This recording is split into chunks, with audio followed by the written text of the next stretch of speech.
예, 안녕하십니까. 부동산으로 부자되기 TV 카페 공인중개사 임종석입니다. 이제 지금 그 한일 경제전쟁에 따른 그것이 부동산에 어떤 영향을 미칠 건가, 그거에 대해서, 지금 이제 세 번째로 말씀을 드려볼 건데요. 저는 굉장히 좀 이제 불안하게 바라보는 게 사실입니다. 이제 사람마다 이제 계산하는 방법이 틀리겠죠. 아까 그 경과에서 두 번째에서 제가 설명드렸다시피 우리나라가 잘 이겨낼 수 있을 거라고 이제 생각하는 사람도 많이 있을 거고, 일본한테 개작살 날 거라고 생각한 분도 많이 있을 거란 말이에요. 그러면 경제 심리가 굉장히 경제 현상에서는 안 좋게 돌아가겠죠. 그리고 이 미 한일 경제 전쟁이 이게 뭐 3개월이나 6개월 단기로 끝나면 괜찮을 건데, 만약에 이게 1년, 2년 이렇게 계속 끌어진다고 했을 때는, 저 같은 경우는 이제 이게 대한민국 경제가 초토화될 것까지는 아니더라도 어쨌든 하여튼 엄청나게 안 좋을 거라고 보는 거예요. 그래서 지금 현재의 그 문재인 정권이 뭐 탄생된 그런 뭐 의도는 뭐 좋고 뭐 나쁘고 뭐 생각하는 사람한테 각각 이제 시각은 틀리니까 그것은 냅두고요. 경제를 운영하는 지금 현상의 팩트는 어떻게 됐습니까? 실업률이 계속 증가하고 있고, 현재 대기업들이 현 정부가 잘못했는지, 뭐 그 전 정권이 박근혜 정권이 잘못해서 지금 나오는 건지 이제 둘째 치더라도 어쨌든 간에 지금 계속 수차는 안 좋죠. 대기업들의 그 생산량이라든가 수출량 계속 떨어지고 있고, 전반적으로 지금 좋지 않는 이런 것은 뭐 지금 현재 국가가 주도하는 뭐 금감원이라든지 재경부는 뭐 괜찮다라고 얘기하지만, 좀 독립성을 띠고 있는 그 민간 연구 기관이라든지 그 한국은행이라든지 이런 데서는 계속해서 안 좋다라고, 지금 불안하다, 위험하다, 계속 수치가 나오고 있죠. 계속 경제 성장률이 계속 2%대 더 떨어질 것 같다, 뭐 이런 식으로 계속 나오고 있는데, 이제 저 같은 경우는 이제 크게 장기와 단기로 구별해 보면, 일단 이 한일 경제 전쟁이 단기로 한 뭐 6개월 이내에 치고받고 싸우다가 끝나면 부동산 시장에 크게 영향을 미치진 않을 것 같아요. 그리고 뭐 좀 더 진행이 되더라도 부동산은 가장 나중에 영향을 받을 것 같아요. 이게 일반적으로 예를 들어서 일본이 한국에 삼성전자를 향해서 이렇게 공격이 들어왔잖아요. 그럼 삼성전자를 향해서 공격이 6개월이나 3개월 만에 끝나면 크게 영향이 없겠죠. 근데 1년이나 2년 이렇게 들어오면 어떻게 할 거예요? 그러면 삼성에 있는 그 2차, 2벤다, 3벤다, 보통 이제 그 제조회사들은 밑에 협력회사를 삼성이 갑이라고 하면 을이나 병을 보통 2벤다, 3벤다 이런 식으로 부르거든요. 건설회사 같으면 1차 협력사, 2차 협력사, 3차 협력사, 그런데 뭐 어쨌든 간에 그런 이제 5차, 6차 협력사들이 어떻게 될까요? 저는 이렇게 작살 날 것 같아요. 작살 안 난다라는 것은 좀 어불성설일 것 같고, 그 다음에 그 삼성에 다니고 있는, 예를 들어서 그 일부 직원들도 막 감원 이런 현상이 벌어질 것 같고, 근데 삼성이라는 회사는 망하진 않겠지만 삼성의 조직원들이 좀 이렇게 살을 덜어내야겠죠. 그리고 그 협력사들도 초토화되고, 협력사들은 제가 봤을 때 초토화될 것 같아요. 그렇게 되면 어떤 현상이 벌어질까요? 그 초창기에는 부동산에 큰 영향은 뭐 미치진 않을 거예요. 초창기에는. 왜 그러냐면 부동산 시장은 그래도 뭐냐면은 그 양극화 현상에 의해서 있는 사람들은 어떻게 해요? 그래도 그 있는 사람들이 그냥 그 고급 주택들이라든지 이런 것을 그냥 살 거 아니에요. 물론 이제 그런 게 되면 상업시설 빌딩들은 월세도 낮아지고 뭣도 낮아지고 그렇죠. 1년, 2년 끌어버리면 미일 경제전쟁이. 그러면 전반적으로 소득도 줄고 매출도 줄고, 일반 자영업자들 매출도 줄고, 왜냐하면 자영업자들이 이렇게 계속 실업 상태가 이루어지고 이렇게 할 거니까. 그래서 이게 장기로 누적했을 때는 좀 부동산 가격이 행보하거나 이렇게 되어지지 않을까 싶고요.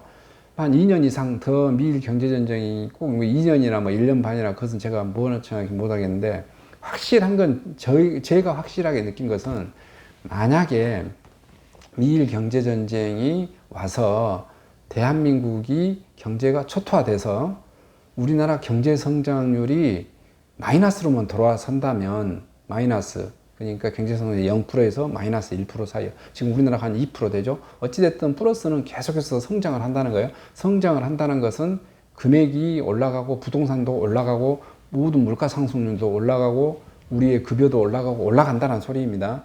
주변에 안 올라가는 게 없어요. 경제 성장률이 이게 5%가 됐든, 우리도 뭐 지금 뭐 70년대는 막 그 6%, 7%, 5%막 이렇게 많이 있었을 거 아니에요. 80년대. 근데 지금은 이제 10년대 2000년대 들어와서부터는 경제 성장률이 3%, 2% 이렇게 하지만, 어찌됐든 계속해서 경제 성장률이 이루어지고 있는 겁니다. 뭐 모든 물가가 다 올라가고 부동산 가격도 더 많이 올라가고 그런 거죠. 근데 우리 때 어땠습니까? 금융공황 사태 때는 주식 쪽으로만 좀 착살이 났어요.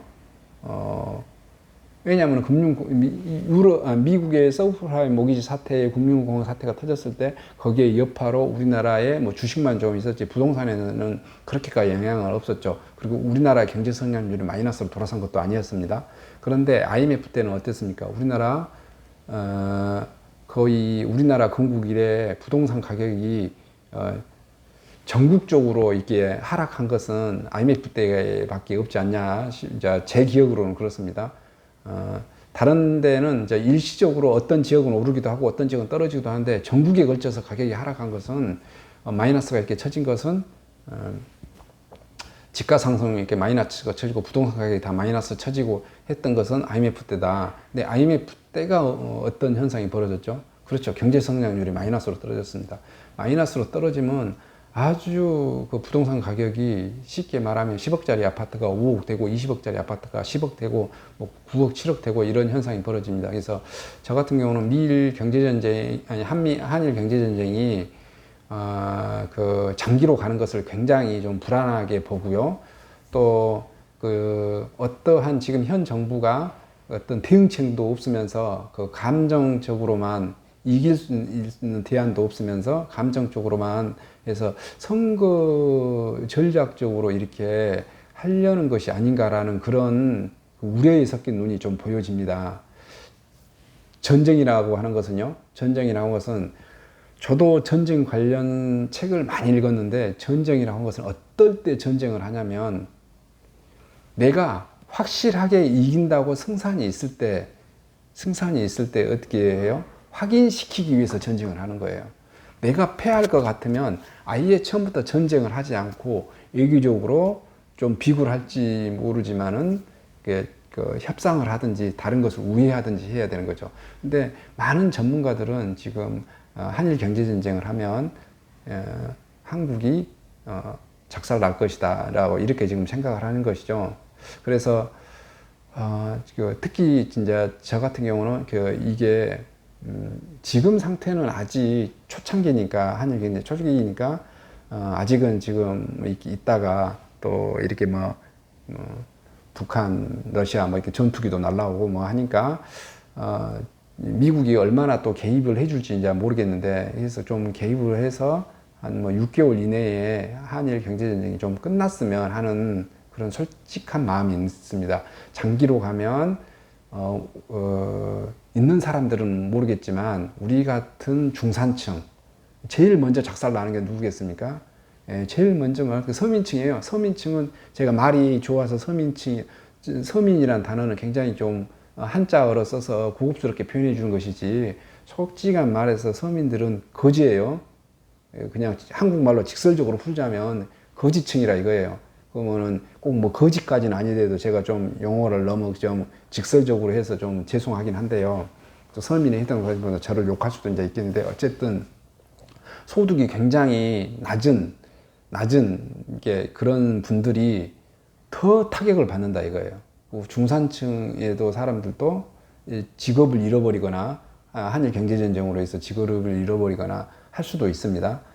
그랬었을 때 부동산 경기가 급격하게 하락할 거라고 저는 이제 보아집니다. 물론 제 의견이 틀릴 수도 있습니다. 그건 제가 그냥 생각하는 것이니까요. 이런 의견이 있다라고 생각을 해보시고 또 여러분들도 그 다른 유튜버라든지 또 다른 사람의 책이라든지 다른 사람의 견해, 뭐 박사님들 많은 분들 있죠. 그거 들어보고 뭐 판단을 해보십시오. 근데 제 생각이 그렇다는 겁니다. 제 생각이 당연히 틀릴 수도 있겠죠. 하여튼 이제 저는 그렇고요. 어쨌든 간에 신문을 계속 보는데 한일 경제전쟁이 이렇게 나온 것 자체가 굉장히 좀 이렇게 장기화되는 것에 그런 뉴스를 보면 좀 이렇게 좀 답답한 마음이 좀 없잖아 있습니다. 만약에 이제 제가 만약에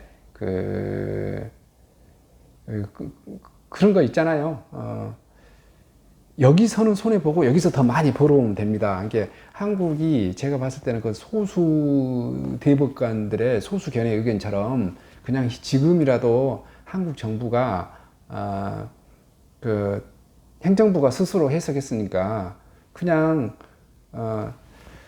그 피해 보상금 뭐 1,000명이 됐든 10,000명이 됐든 지금 1억 원씩 청구한 금액도 많지도 않은 것 같더라고요. 1억 원이니까 우리나라 경제 규모면 그 정도는 다 해결해 줄 수 있을 것 같다는 생각이 들어요. 그렇게 하고 일본하고 좀 이렇게 좋은 관계를 유지하고 일본한테 말보고 그 다음에 그런 기초산업도 축적시키고 다변화시키고 그 다음에 나중에 일본하고 뭐 파이팅을 하든지 해야 되지 않겠냐 그런 생각이에요. 근데 지금은 뭐 파이팅을 할 수는 이제 없는 시절 아닌가 싶어요. 지금 뭐 중국에서는 핵무기 러시아하고 핵무기 하고 이렇게 하는 건데 국가 안보도 불안해 버릴 정도니까. 근데 뭐 이것은 제 개인적인 생각이고요. 하여튼 그냥 제가 말하려고 하는 가장 큰 의도는 한일 경제전쟁이 좀 장기적으로 안 됐으면 좋겠다. 그런 마음입니다. 그래서 중산층이나 서민이나 서민에 해당되신 분들이 경제적으로 먹고 살기 좀 힘들지 않았으면 한다라는 그런 것이 가장 주 포커스입니다. 만약에 이 한일 경제전쟁이 심화될 것 같으면 부동산을 대출을 많이 일으키고 공격적으로 투자를 되려는 것을 어떻게 해야 될까요? 그렇죠. 처분하고 다운사우징하고 이렇게 해야 대응책이라고 저는 봅니다. 그것은 이제 앞으로 한일 경제전쟁이 어떻게 진행되는가에 대해서 주시하시면서 한일 경제전쟁이 심화될 것 같으면 여러분의 부동산을 매각 처분하시라고, 특히 부채를 많이 끼고 계신 분들은 매각 처분을 하시고 부채를 끼지 않으신 분들은 그냥 가지고 계시면 된다고 생각합니다. 왜냐하면 이 또한 지나가리라. 지나가면 가격은 더 튀어오르리라 이렇게 이제 생각을 하는데, 부채를 많이 끼고 계신 분들은 이게 제일 이제 위험하죠. 이 일은 한일 경제전만 없으면 이게 내가 끌고 갈 수 있는데 이게 한 방에 눌렀을 때 내가 그 대출을 상환하지 못하거나 그 대출 이자를 해결해주지 못해서 어떻게 해요? 꽝 하고 내 자산이 폭발해 버릴 수도 있는 그런 것이니까 한일 경제전쟁에 대해서 항상 이제 부채를 많이 끼고 부동산을 보유하고 계신 분들은 주시하시면서 미래를 대응하시라 이렇게 말씀드리고 싶습니다. 저는 나주혁신도시에서 빛가람 혁신도시라는 카페를 운영하고 있는 카페지기입니다. 토지, 꼬마빌딩, 상가, 아파트를 중점 중개 거래하고 있고요. 유튜브에 물건 광고 많이 하고 있습니다. 유튜브에 물건 광고, 부동산 신문일고 행간의 의미, 이렇게 부동산 강의도 하고 있고요. 이런 강의가 괜찮다고 판단하시면 구독과 좋아요, 주변 지인분들께 많은 소개 부탁드리겠습니다. 이상 마치도록 하겠습니다. 감사합니다.